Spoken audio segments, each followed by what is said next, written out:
En fait, en sortant du lycée, j'ai fait un bac ES. J'ai commencé par faire une prépa artistique, option art plastique aux ateliers de Sèvres à Paris. C'était une année préparatoire qui m'a permis de découvrir l'ensemble des écoles qui s'offraient, enfin les différents secteurs d'art aussi. Et j'ai pu postuler à une licence à l'école des métiers du cinéma d'animation à Angoulême. Ça s'appelle l'EMCA. Et c'est dans cette école que j'ai, grâce d'une part aux stages que j'ai pu faire et notamment grâce aux ateliers qu'on a pu faire pendant l'école, j'ai découvert les différentes étapes d'une production de film d'animation et je me suis rendu compte que je m'intéressais à la réalisation. Donc en terminant l'EMCA, j'ai postulé à l'école de la Poudrière à Valence. Et c'était un master du coup. Donc j'ai fait 2 années d'études là-bas et j'ai encore plus approfondi le côté, la réalisation à proprement parler. Et dans le cadre des cours, on a touché à plein de formats différents. Ça allait des films de commande, de clips ou de films très courts de 15 secondes par exemple, au court-métrage. C'était notamment axé court-métrage. Et on avait surtout beaucoup travaillé le scénario, le storyboard, c'est-à-dire c'est l'étape où on fait un croquis de tous les plans du film. Donc j'avais aussi touché au format de série, de spécial télé, c'est les films on peut dire de moyen métrage un peu qui passent à la télé de 35 minutes, je crois, je sais plus. Bref, et donc voilà, c'est grâce à la Poudrière que j'ai non seulement appris encore mieux à faire un film de manière générale, toutes les étapes par lesquelles il fallait passer.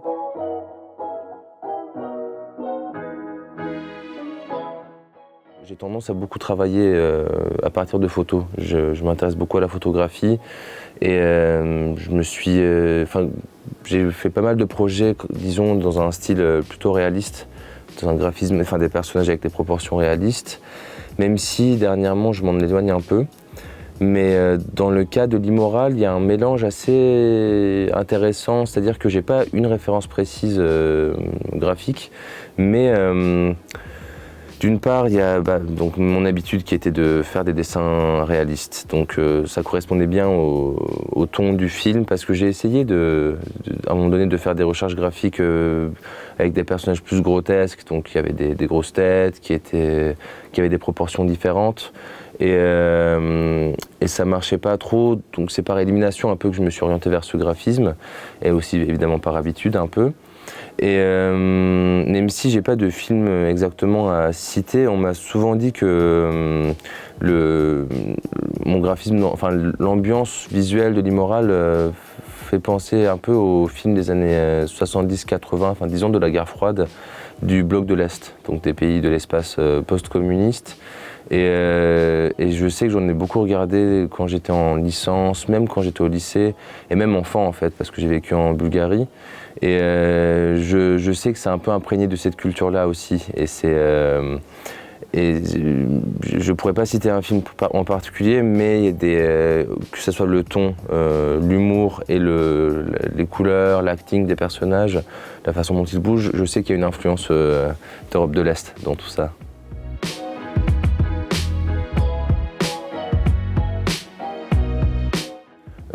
L'immoral le point de départ de l'immoral est la littérature en fait, parce que j'étais très intrigué par les personnages comme dans La nausée de Sartre, L'étranger d'Albert Camus, Le voyage au bout de la nuit de Céline, dans ce genre de livres, je m'intéressais à ces personnages, à ces protagonistes qui étaient des personnes égoïstes, individualistes, justement souvent immorales, anticonformistes en tout cas, et que ça soit voulu ou pas d'ailleurs, ça dépend des personnages, mais il y en avait où c'était pas conscient, mais ils avaient un comportement étrange qui collait pas aux valeurs de la société dans laquelle ils se trouvent.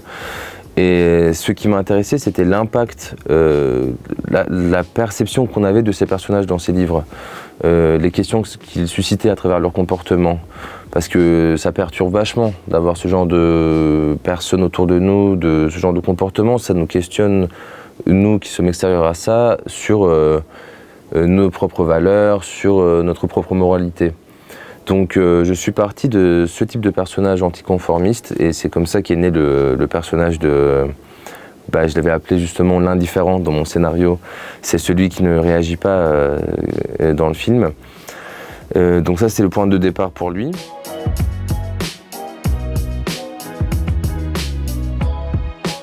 En gros, je constatais qu'entre le moment où je suis arrivé en France et le moment où j'ai commencé à faire le film, donc ça faisait déjà pas mal de temps, je constatais que la société française évoluait aussi, que l'Occident en général évoluait avec l'élection de Trump, notamment aux États-Unis, les montées d'extrême droite en Europe, mais pas que en fait.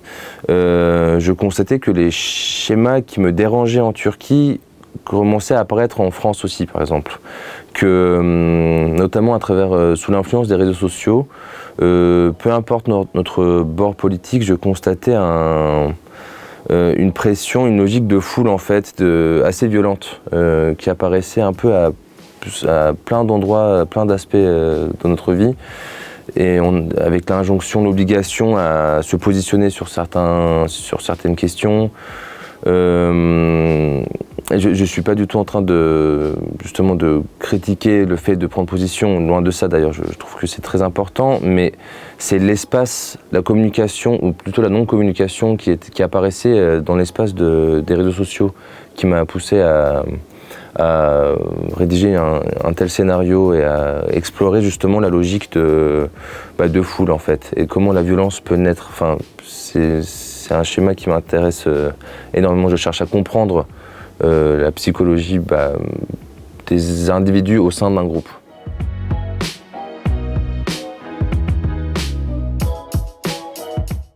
J'ai vite su que je voulais faire une comédie noire sur un ton absurde, parce que au tout début, le film partait sur une direction assez dramatique, un peu trop dramatique à mon sens en fait. Ça rendait le film trop manichéen, pas assez crédible en gros.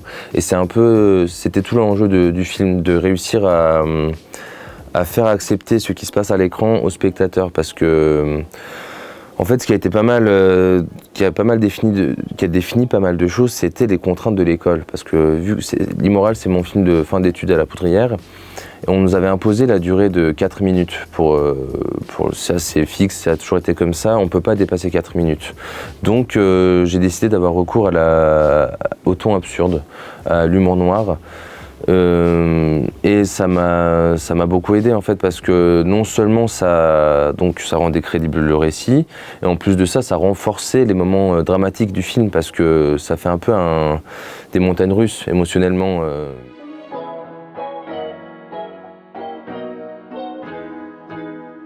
Le scénario de L'Immoral faisait 10 pages en fait, c'était assez long, c'était même très dialogué.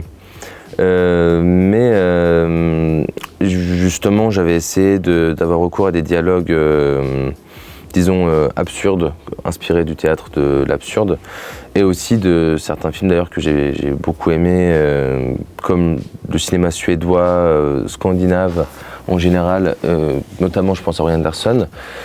C'est des dialogues que j'ai essayé d'appliquer dans L'Immoral, mais qui ne fonctionnaient pas. Je sentais que ça marchait pas, c'était trop bavard, c'était trop didactique, c'était pas assez intéressant en fait. Mais j'osais pas supprimer les dialogues pour autant, je sentais que c'était un pas difficile à franchir.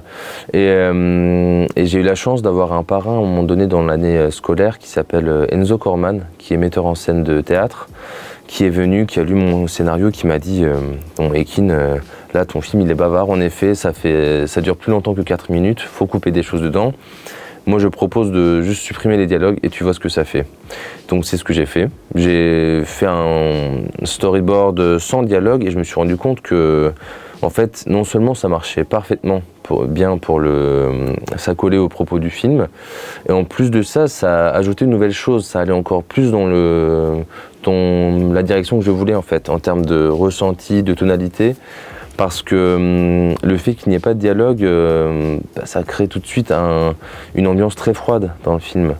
Et je voulais ça, en fait, ça pose tout de suite une certaine ambiance. qui était très important encore une fois pour, dans ce contrat passé entre le réalisateur et les spectateurs et les spectatrices pour accepter ce qui se passe. Et justement, c'est en partant de ce moment-là que j'ai décidé qu'en fait, il fallait que je sois radical et que j'ai décidé que le film allait être sur une tonalité assez théâtrale. Donc non seulement j'ai supprimé les dialogues, mais pareil, j'ai hésité à mettre de la musique, j'ai pas mis de la musique finalement, alors que j'avais fait des tests de musique diégétique, il y avait une radio, etc. Et il y avait un décor au départ que j'ai supprimé aussi. Et le travail sonore dans le film en général est plutôt la réverbération, et ça donne l'impression que la scène se passe dans une grande salle assez vide. Donc ça renvoie au théâtre, c'est une scène de théâtre. Et tout ça a été des choix volontaires pour accentuer ce côté-là de spectacle en fait.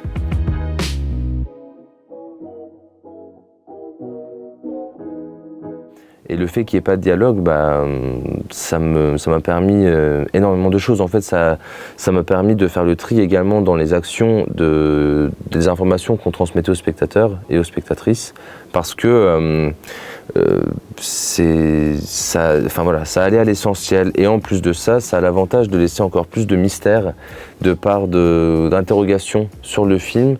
Et c'est exactement ce que je voulais. J'avais envie que le film suscite des questions, plus que j'avais pas envie que le film affirme des choses en fait.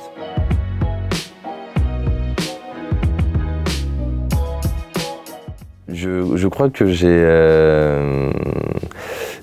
j'ai pas de réponse à cette question, je pense, parce que évidemment le titre est au singulier parce qu'il fait référence